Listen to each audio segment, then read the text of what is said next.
Welcome to AB Crafty. I'm Daniela, and today I'm going to show you how to make buttons with a button making machine. The first step in button making is designing them.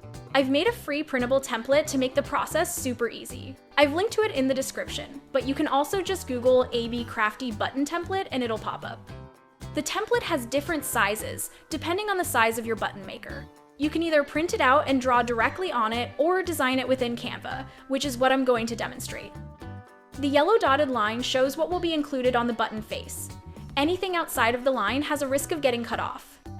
I used my AB Crafty logo for these pins, so you'll see I size it to fit within the circle and then delete the yellow circle. Once you're happy with your design, copy and paste it across the page. I was making a bunch of these, so I filled the whole page. To print them, click Share and select the page number. Then download as a PNG or PDF. When you go to print, make sure to print it at full size without margins. Use a punch or circle cutter to cut out your designs. Most button makers will come with a circle cutter, but if not, I've linked to some different options in the description. I've tested multiple machines, so I'm going to show you how to use different styles, but they all work similarly. I've linked to my favorites in the description and have created a blog post on the best button makers. This first one I'll be using happens to rotate, but others slide.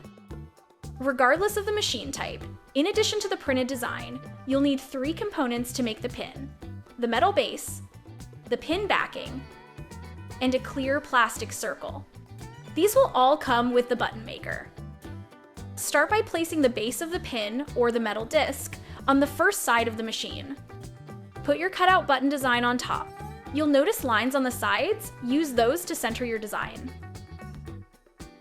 Next, place the clear plastic circle on top. Rotate the base so that your design is under the pressing mechanism. Hold the machine's base in place and pull down on the lever until you feel resistance. Next, take one of the pin backings and put it onto the other side of the machine. Make sure the part that you'd pin to yourself is facing down. Most of the time, this means a zigzag will be facing up. Again, line it up with the marks on the side. Rotate the base again and pull down on the lever until you feel resistance. Spin it back around to reveal your button. Simply lift it off of the machine and it's ready to use. Next, I'll show you how to use a machine with a sliding base. This is one of my favorite machines because it can make multiple size buttons. Choose the size you want to make.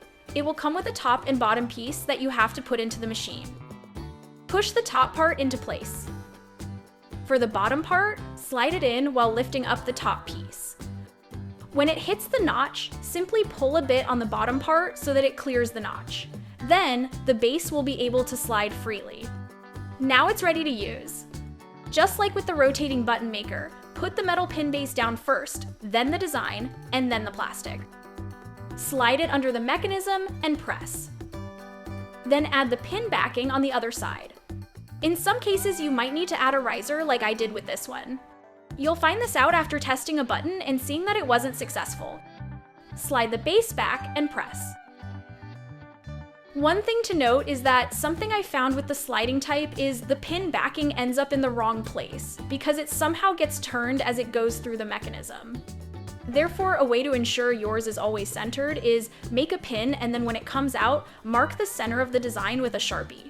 Then, for future pins, when putting the pin backing into place, you can line it up with these marks. This ensures the backing will be in line with the design.